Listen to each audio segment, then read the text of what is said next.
오후 3시 청두의 햇살은 여전히 따가웠지만 박수련의 낡은 아파트 거실에는 서늘한 그림자가 길게 드리워져 있었다. 식어버린 차가 담긴 찻잔 옆에는 2년 전 세상을 떠난 남편의 빛바랜 사진이 놓여 있었다. 액자 속 남편은 여전히 인자한 미소를 짓고 있었지만 그 미소는 더 이상 그녀의 외로움을 달래주지 못했다.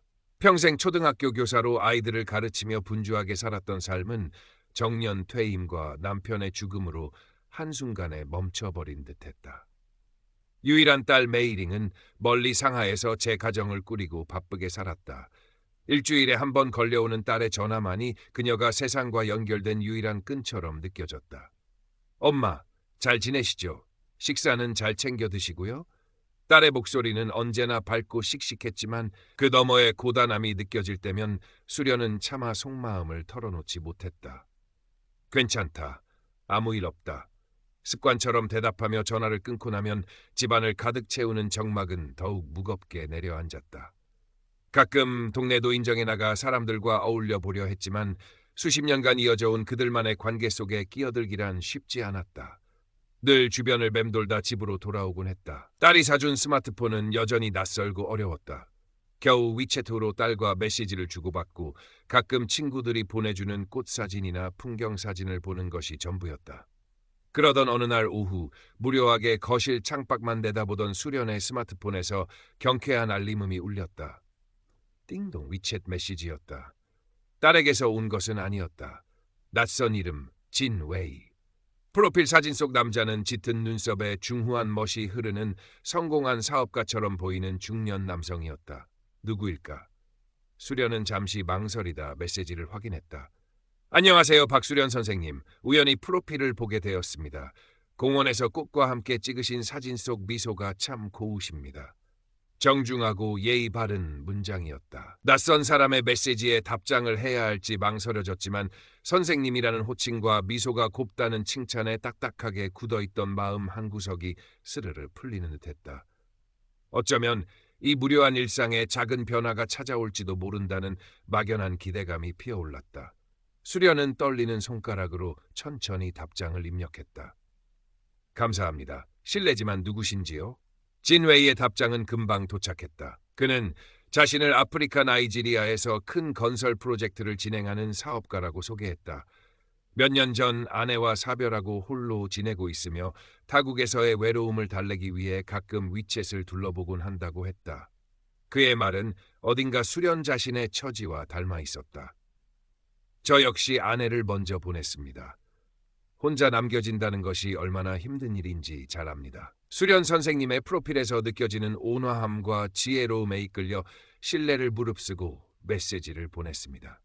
진웨이는 매일 아침 저녁으로 잊지 않고 안부 메시지를 보냈다. 좋은 아침입니다, 수련 씨. 밤새 평안하셨는지요? 오늘 청두 날씨는 어떤가요? 이곳 나이지리아는 여전히 덥습니다. 식사는 하셨습니까? 부디 잘 챙겨 드시길 바랍니다. 그의 메시지는 늘 다정했고 깍듯했으며 수련을 존중하는 마음이 담겨 있는 듯했다. 그는 수련이 평생 교직에 몸담았던 것을 높이 평가하며 그녀의 경험과 지혜를 칭찬했다. 수련 씨처럼 현명하고 고우신 분과 대화할 수 있게 되어 영광입니다. 오랜 교직 생활에서 얻으신 통찰력은 제게 큰 힘이 됩니다. 수련은 생전 남편 외에는 누구에게도 받아보지 못했던 관심과 칭찬에 조금씩 마음의 문을 열기 시작했다. 처음에는 의례적인 답장만 하던 그녀였지만 어느새 진웨이에게 자신의 속마음을 털어놓고 있었다. 남편을 잃은 슬픔, 홀로 남겨진 외로움, 빠르게 변하는 세상에 대한 소외감까지. 진웨이는 그때마다 진심으로 공감해 주었고 따뜻한 위로의 말을 건넸다. 얼마나 마음이 힘드실지 감히 짐작하기 어렵습니다. 하지만 수련 씨는 강인한 분이니 잘 이겨내실 거라 믿습니다. 저도 이곳에서 외로울 때면 고향 생각이 간절합니다. 수련 씨와 이야기 나누는 시간이 제게는 큰 위안이 됩니다. 진웨이는 종종 자신이 진행 중이라는 나이지리아 건설 현장 사진을 보내왔다. 뜨거운 사막 위에서 중장비들이 분주하게 움직이는 사진, 현지 직원들과 함께 찍은 사진 등이었다. 물론 그 사진들은 모두 인터넷에서 도용한 가짜였다. 그는 사업의 어려움을 토로하면서도 곧 큰 성공을 거두어 청두로 돌아갈 것이라는 희망적인 이야기를 들려주었다. 이 프로젝트만 성공적으로 마무리되면 저도 이제 편안한 노후를 맞이할 수 있습니다. 그때는 꼭 청두에 가서 수련 씨를 뵙고 싶습니다. 수련은 그의 말을 들으며 희미하게나마 미래를 그리는 자신을 발견했다. 텅 빈 집에서 홀로 늙어갈 것이라 생각했던 삶에 한 줄기 빛이 드는 것 같았다. 진 웨이는 그녀에게 단순한 말벗을 넘어 인생의 황혼기를 함께할 수 있을지도 모르는 동반자처럼 느껴지기 시작했다. 그녀는 딸 메이링에게는 진 웨이에 대한 이야기를 하지 않았다. 괜한 걱정을 끼치고 싶지 않았고 어쩌면 이 설레는 감정을 혼자 간직하고 싶은 마음도 있었다. 이건 우리 둘만의 비밀이야. 수련은 스스로에게 속삭였다. 어느 날 저녁 진 웨이에게서 다급한 메시지가 도착했다. 수련 씨, 죄송하지만 작은 부탁 하나 드려도 될까요?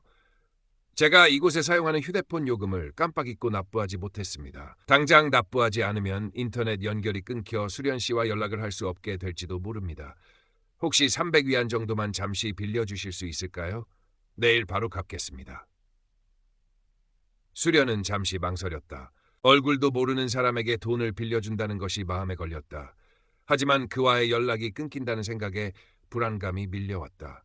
매일 주고받던 그의 다정한 메시지가 없는 하루를 상상하기 어려웠다.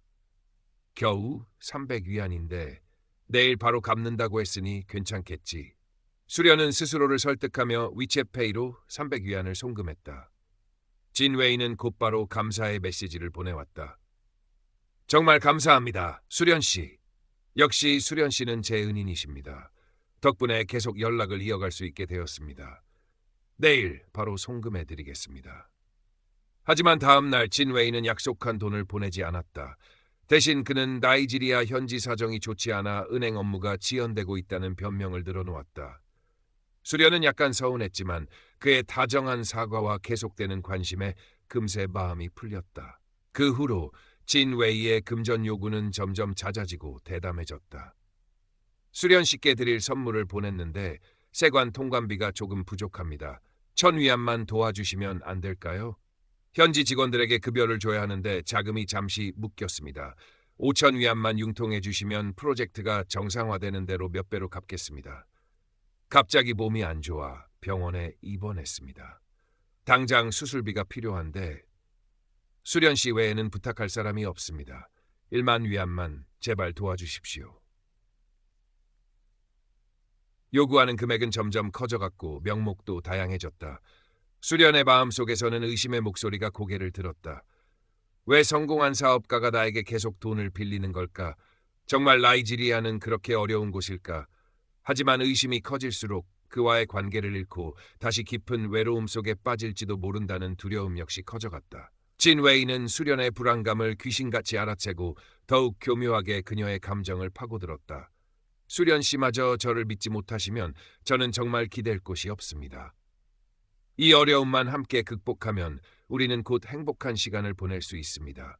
조금만 더 저를 믿어주세요. 제가 성공하면 수련 씨께 가장 먼저 달려가겠습니다. 그때까지 저를 응원해주세요. 그의 달콤한 말과 미래에 대한 약속 앞에서 수련의 의심은 힘없이 쓰러졌다. 그녀는 남편이 남긴 얼마 안 되는 예금을 깨기 시작했고 장롱 깊숙이 넣어두었던 비상금 봉투에도 손을 댔다. 심지어 남편의 유품인 낡은 금반지를 팔아야 할지 고민하기도 했다. 돈이 빠져나갈수록 통장은 가벼워졌지만 진 웨이와의 관계는 더욱 깊어지는 듯한 착각에 빠졌다. 상하이에 있는 딸 메이링은 어머니의 변화를 어렴풋이 감지하고 있었다. 일주일에 한 번 하는 위챗 통화에서 어머니의 목소리는 예전과 달리 어딘가 들떠 있거나 반대로 불안한 기색을 들 때가 많았다. 엄마, 무슨 좋은 일 있으세요? 목소리가 평소랑 다르시네. 아니다, 별일 없어. 그냥 날씨가 좋아서 그런가 보다. 수련은 얼른 화제를 돌렸다. 돈 이야기가 나올 때면 더욱 그랬다. 엄마, 혹시 돈 필요하신 데는 없으시고요? 제가 용돈 좀 붙여드릴까요? 아니다, 괜찮다. 네 아빠가 남겨준 걸로 아직 충분해. 너희 살기도 바쁜데 신경 쓰지 마라. 수련은 거짓말을 하며 가슴이 뜨끔했지만 진 웨이와의 관계를 딸에게 들키고 싶지 않았다. 딸이 알게 되면 분명 잔소리를 하거나 반대할 것이 뻔했다. 메이링은 어머니의 대답이 어딘가 석연치 않았지만 바쁜 회사 일과 육아에 치여 더 깊이 파고들 여유가 없었다. 엄마가 외로우셔서 그런가 보다. 다음에 청두 가면 맛있는 거나 사드려야지. 그렇게 생각하며 대수롭지 않게 넘겼다. 수련의 집 거실 창가에 놓인 작은 화분의 난초는 물 주는 것을 잊은 듯 시들어가고 있었다. 마치 그녀의 얼마 남지 않은 재산과 희망처럼. 하지만 수련은 애써 그 모습을 외면했다. 그녀의 시선은 오직 스마트폰 화면 속 진 웨이의 메시지에만 고정되어 있었다. 진 웨이는 이제 결혼 이야기를 꺼내기 시작했다. 수련 씨, 저는 이제 남은 인생을 당신과 함께 보내고 싶습니다. 이 프로젝트만 끝나면 모든 것을 정리하고 청두로 가겠습니다. 우리 함께 조용하고 평화로운 노후를 보내요. 청두에 우리가 함께 살 작은 집을 알아보고 있습니다. 수련 씨가 좋아하실 만한 곳으로요. 수련은 가슴이 벅차올랐다.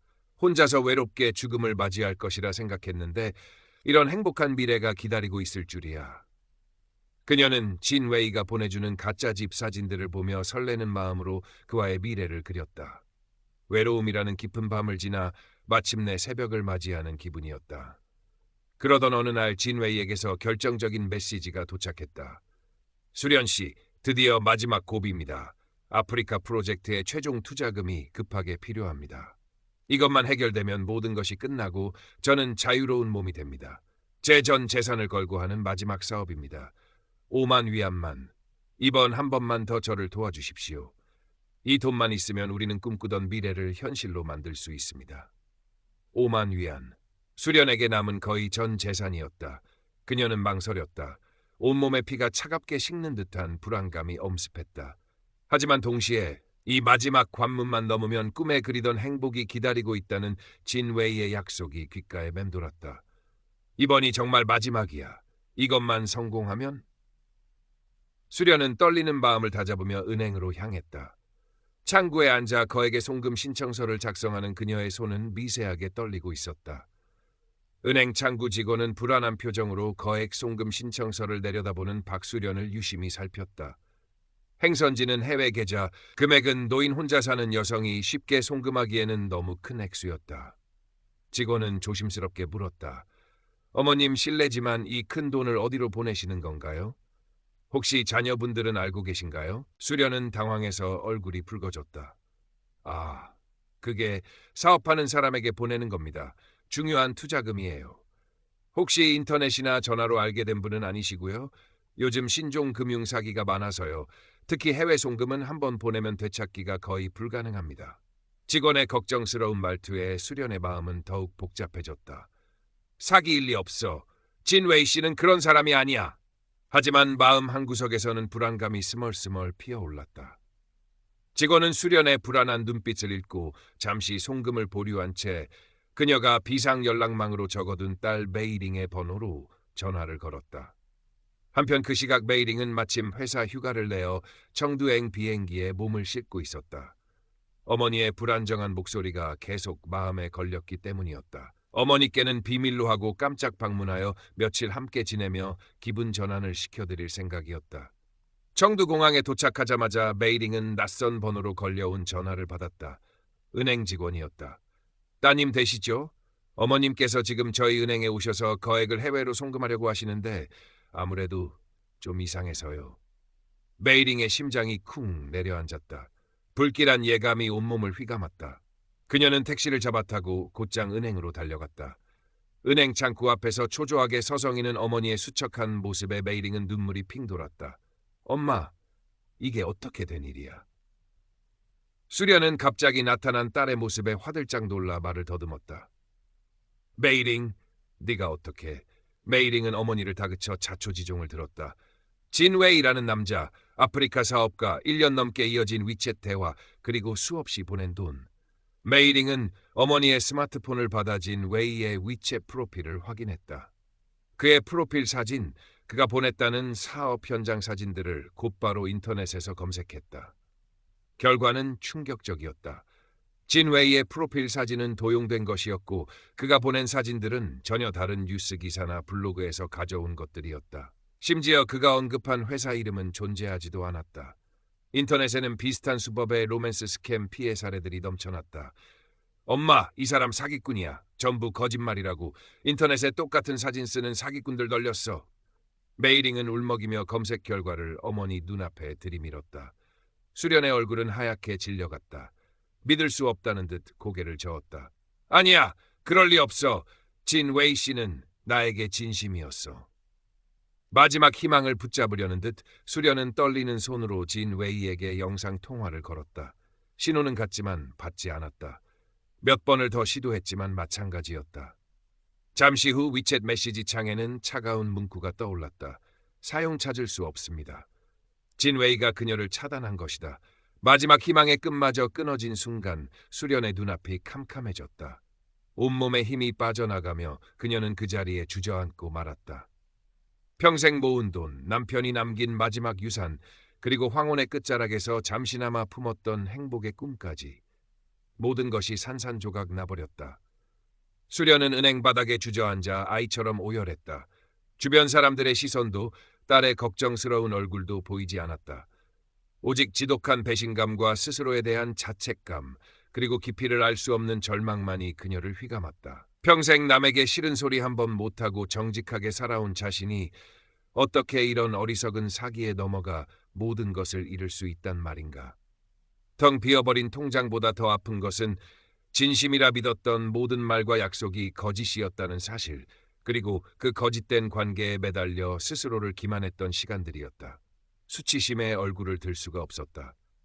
메이링은 어머니를 일으켜 부축했다. 질책하거나 나무라지 않았다.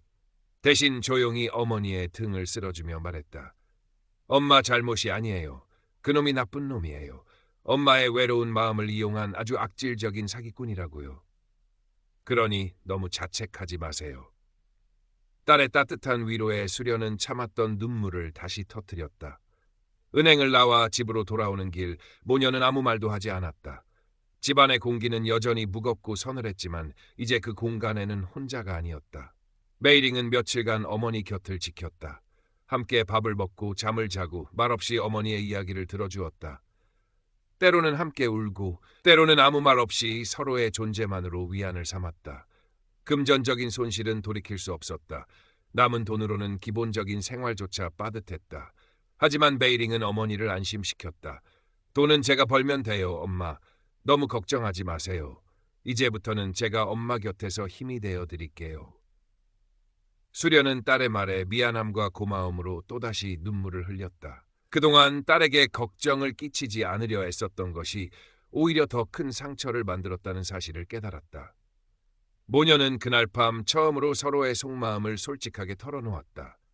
수련은 그동안 겪었던 깊은 외로움과 진 웨이에게 느꼈던 감정들, 그리고 사기임을 알면서도 외면하고 싶었던 복잡한 심경을 고백했다.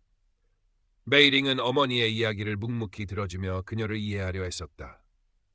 세대 차이와 물리적 거리 때문에 멀어졌던 모녀 사이의 벽이 조금씩 허물어지고 있었다. 며칠 후 메이링은 어머니의 손을 잡고 동네 노인정으로 향했다. 혼자서는 다시 그곳에 갈 엄두를 내지 못했을 것이다. 노인정 게시판 한쪽에는 신종 로맨스 스캠 주의, 낯선 사람의 접근과 금전 요구를 경계하세요 라는 문구의 포스터가 붙어 있었다.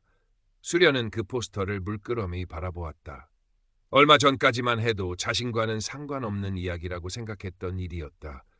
가슴 한구석이 다시 아려왔지만 이제는 외면하지 않고 똑바로 마주볼 용기가 조금 생긴 것 같다. Current Part, Characters, D1,441. Total Characters, 14,804. 메이링은 상하이로 돌아가기 전 어머니가 다시 혼자 힘으로 일어설 수 있도록 여러 가지를 준비했다. 우선 경찰서에 사기 피해 사실을 신고했다. 범인을 잡거나 돈을 돌려받을 가능성은 희박하다는 알았지만 그것은 스스로를 위한 작은 다짐이자 다른 피해자가 생기지 않기를 바라는 마음의 표현이었다. 또한 구청 사회복지과와 상담하여 어머니가 받을 수 있는 지원이 있는지 알아보았다. 당장의 경제적 어려움을 해결할 수는 없었지만 혼자가 아니라는 사실, 도움을 받을 수 있는 곳이 있다는 사실만으로도 수련에게는 작은 위안이 되었다. 메이링이 떠난 후 수련은 다시 혼자가 되었다. 하지만 이전과는 다른 종류의 고독이었다. 절망의 끝에서 딸과의 깊어진 유대감을 확인했고 세상에는 여전히 따뜻한 관심과 도움의 손길이 존재한다는 것을 알게 되었기 때문이다. 그녀는 매일 아침 무거운 몸을 일으켜 집안을 정리하고 간단하게나마 식사를 챙겨 먹었다. 예전처럼 창밖만 멍하니 바라보는 대신 라디오를 듣거나 오래된 책을 꺼내 읽었다. 가끔씩 견딜 수 없는 자책감과 수치심이 파도처럼 밀려올 때면 그녀는 딸과의 통화를 떠올렸다. 엄마 잘못이 아니에요. 딸의 목소리는 그녀를 붙잡아주는 든든한 밧줄 같았다. 그리고 노인정 게시판에서 보았던 사기 예방 포스터를 생각했다. 나 같은 사람이 또 있어서는 안 돼. 어느 날 오후 수련은 용기를 내어 다시 노인정을 찾았다. 예전처럼 겉돌지 않고 먼저 다가가 인사를 건넸다. 안녕하세요. 박수련입니다. 지난번에 잠깐 인사드렸었죠. 노인정의 다른 할머니들은 의외로 따뜻하게 그녀를 맞아주었다. 함께 차를 마시고 뜨개질을 배우고 소소한 일상 이야기를 나누었다. 처음에는 자신의 상처를 드러내는 것이 두려웠지만 조심스럽게 이야기를 꺼내자 비슷한 경험을 가진 할머니들이 의외로 많다는 것을 알게 되었다. 자식에게 투자 사기를 당한 사람, 보이스피싱으로 전 재산을 날린 사람, 건강식품 사기에 속아 큰 돈을 쓴 사람. 서로의 아픔을 나누고 위로하며 그들은 보이지 않는 연대감을 형성해갔다. 수련은 뜨개질 모임에 꾸준히 참여했다. 서툰 손놀림으로 코를 놓치기 일쑤였지만 한 코 한 코 스웨터를 떠나가는 과정은 상처난 마음을 치유하는 과정과 같았다. 옆자리의 왕 할머니는 수련에게 뜨개질을 가르쳐주며 자신의 이야기를 들려주었다. 나도 당신처럼 속아서 돈 날린 적 있어. 그때는 정말 죽고 싶더라고. 근데 시간이 약이더라. 그리고 이렇게 같이 웃고 떠들다 보면 또 살만해져. 왕 할머니의 담담한 위로에 수련은 코끝이 찡해졌다. 그녀는 더 이상 외로운 섬이 아니었다. 세상과 단절된 채 홀로 고통받는 존재가 아니었다. 아픔을 공유하고 서로에게 기댈 수 있는 사람들이 곁에 있었다. 시간이 흘러 계절이 바뀌었다. 정두의 여름은 무덥고 습했지만 수련의 마음에는 조금씩 새로운 바람이 불기 시작했다. 그녀는 여전히 매일 아침 남편의 사진을 보며 하루를 시작했지만 이제 사진 속 남편에게 원망이나 슬픔 대신 담담한 인사를 건넬 수 있게 되었다. 여보, 나 잘 지내고 있어요. 걱정 마세요. 상하이의 베이링과는 거의 매일 위챗으로 연락을 주고받았다. 예전처럼 의례적인 안부 인사가 아니라 서로의 일상을 나누고 속마음을 털어놓는 진솔한 대화가 오갔다. 베이링은 어머니가 노인정 활동에 적극적으로 참여하고 새로운 친구들을 사귀는 모습에 안심했다. 엄마, 뜨개질 실력이 많이 느셨네요. 다음에 오실 때 저 스웨터 하나 떠주세요. 아이고, 내 스웨터는 무슨, 아직 멀었다. 수련은 멋쩍게 웃으며 대답했지만 얼굴에는 잔잔한 미소가 번졌다. 딸에게 무언가를 해줄 수 있다는 사실이 기뻤다. 어느 날 노인정에서 사기 예방 교육 강연이 열렸다. 경찰관이 강사로 와서 최근 유행하는 금융사기 수법과 대처 방법에 대해 설명했다. 로맨스 스캠 사례가 소개될 때 수련은 자신도 모르게 몸을 움츠렸다. 하지만 이내 고개를 들고 강사의 설명을 귀담아 들었다. 이제는 두렵거나 부끄럽지 않았다. 오히려 자신의 경험을 통해 다른 사람들에게 경각심을 일깨워주고 싶다는 생각마저 들었다. 강연이 끝나고 질의응답 시간이 되자 수련은 조심스럽게 손을 들었다. 사람들의 시선이 집중되었지만 그녀는 떨지 않고 차분하게 입을 열었다. 제가 비슷한 경험을 했습니다. 위챗으로 알게 된 사람에게 오랫동안 속아서 많은 것을 잃었습니다. 수련은 자신의 이야기를 담담하게 털어놓았다. 사기꾼의 접근 방식, 감정을 파고드는 수법, 금전 요구 과정, 그리고 마지막에 모든 것이 거짓이었음을 알게 되었을 때의 충격과 절망감까지. 그녀의 솔직한 고백에 강연장은 잠시 숙연해졌다. 몇몇 할머니들은 눈시울을 붉히기도 했다. 이야기를 마친 수련은 떨리는 목소리로 덧붙였다. 제가 어리석었습니다. 하지만 외로움이라는 것이 사람을 얼마나 약하게 만드는지, 그리고 사기꾼들이 그 약점을 얼마나 교묘하게 이용하는지 말씀드리고 싶었습니다. 부디 저 같은 피해자가 더 이상 나오지 않기를 바랍니다. 의심스러운 점이 있다면 혼자 고민하지 마시고 꼭 주변 사람이나 경찰에 도움을 요청하세요. 수련의 용기 있는 고백에 여기저기서 박수가 터져 나왔다. 그녀는 자신을 짓누르던 마지막 수치심의 껍질을 벗어던진 기분이었다. 자신의 상처를 드러냄으로써 오히려 더 강해진 느낌이었다. 그날 이후 수련은 노인정에서 사기 예방 도우미 역할을 자처했다. 스마트폰 사용이 서툰 노인들에게 사기 문자나 메시지를 구별하는 법을 알려주고 의심스러운 연락을 받으면 함께 확인해 주었다. 그녀의 경험은 다른 노인들에게 실질적인 도움이 되었고 그녀 스스로에게는 잃어버렸던 자존감을 되찾는 과정이 되었다. 평생 누군가를 가르치고 돕는 일에 보람을 느꼈던 그녀에게 이것은 새로운 삶의 의미를 찾아가는 길이기도 했다. 가을이 깊어갈 무렵 메이링이 다시 청두를 찾았다. 이번에는 남편과 어린 아들도 함께였다. 수련의 작은 아파트는 오랜만에 아이의 웃음소리와 활기로 가득 찼다. 수련은 손주를 위해 서툰 솜씨로 떠놓았던 작은 조끼를 선물했다. 비록 솜씨는 부족했지만 한 땀 한 땀 정성껏 만든 조끼였다. 메이링은 몰라보게 밝아진 어머니의 모습에 마음이 놓였다. 예전의 깊은 그늘 대신 잔잔한 평온함과 은은한 활기가 느껴졌다. 저녁 식사를 마친 후 모녀는 나란히 앉아 차를 마셨다.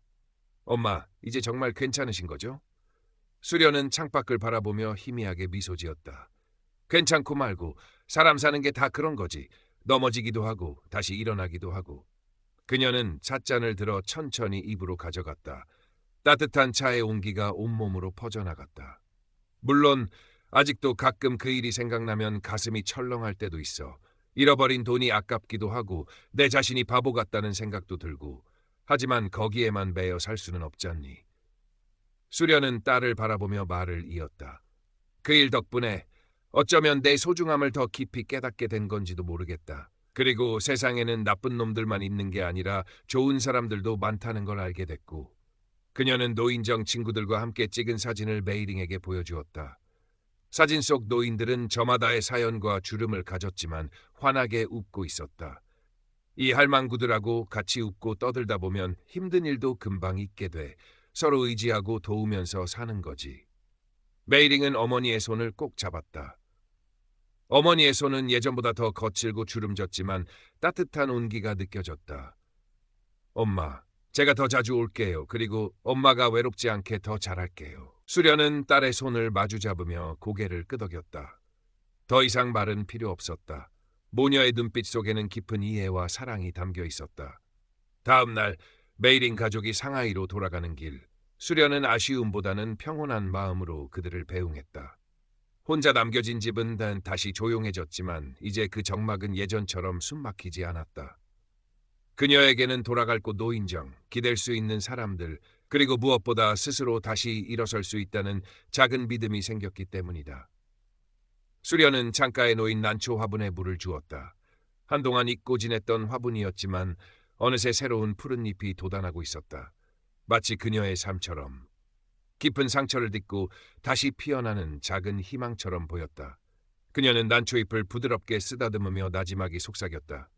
그래, 다시 시작하는 거야. 햇살이 거실 깊숙이 들어와 그녀의 얼굴을 환하게 비추었다.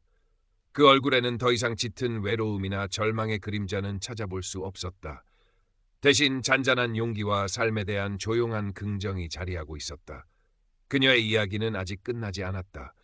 상처는 남았지만 그 상처 위로 새로운 삶이 천천히 그러나 분명하게 자라나고 있었다. 박수련의 삶은 이전과는 다른 속도로 흘러갔다. 더 이상 낯선 사람의 메시지에 설레거나 불안해하지 않았다. 스마트폰은 여전히 딸과 연락하고 노인정 친구들과 단체 채팅방에서 소소한 이야기를 나누는 도구일 뿐이었다. 그녀는 온라인 세상의 편리함 이면에 숨겨진 위험을 누구보다 잘 알게 되었고 그 경험은 그녀를 더욱 신중하고 현명하게 만들었다.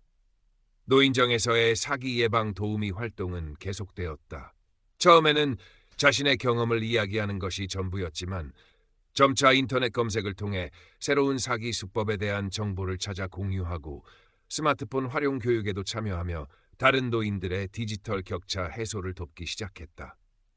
평생 교사로 살아온 경험이 이런 방식으로 다시 발휘될 줄은 몰랐다. 누군가에게 도움을 주고 긍정적인 영향을 미칠 수 있다는 사실은 그녀에게 큰 보람과 자존감을 안겨주었다. 왕 할머니를 비롯한 노인정 친구들과의 관계는 더욱 깊어졌다. 함께 장을 보고 음식을 만들어 나누어 먹기도 하고 날씨 좋은 날에는 근처 공원으로 산책을 나가기도 했다. 때로는 서로의 아픈 과거를 이야기하며 눈물 짓기도 했지만 더 많은 시간 동안 함께 웃고 떠들며 서로에게 힘이 되어 주었다.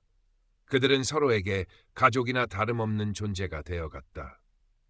수련은 예전에 즐겨 입던 치파오를 다시 꺼내 입기 시작했다.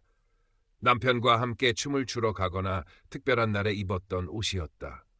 그동안 장롱 깊숙이 넣어두고 꺼내볼 엄두도 내지 못했지만 이제는 그 옷을 입고 거울 앞에 서는 것이 더 이상 슬프지 않았다. 거울 속에는 여전히 주름지고 머리가 희끗한 노인이 서 있었지만 그 눈빛에는 이전에는 볼 수 없었던 단단함과 평온함이 깃들어 있었다. 메이링은 약속대로 이전보다 더 자주 청두를 찾았다. 올 때마다 어머니가 조금씩 더 건강해지고 활기를 찾아가는 모습에 기쁨과 감사를 느꼈다. 그녀는 어머니가 겪었던 끔찍한 사건이 오히려 모녀 관계를 더욱 돈독하게 만들고 어머니 스스로 내면의 힘을 발견하는 계기가 되었다는 것을 깨달았다. 물론 그 과정이 얼마나 고통스러웠을지 알기에 마음 한편은 여전히 아팠지만 어머니의 회복력에 존경심마저 느꼈다. 한 번은 메이링이 조심스럽게 물었다. 엄마 혹시 다시 좋은 분 만나볼 생각은 없으세요? 수련은 잠시 생각에 잠겼다가 고개를 저었다. 글쎄, 지금은 잘 모르겠다. 남은 인생을 누군가와 함께하는 것도 좋겠지만 지금 이대로도 충분히 괜찮은 것 같아.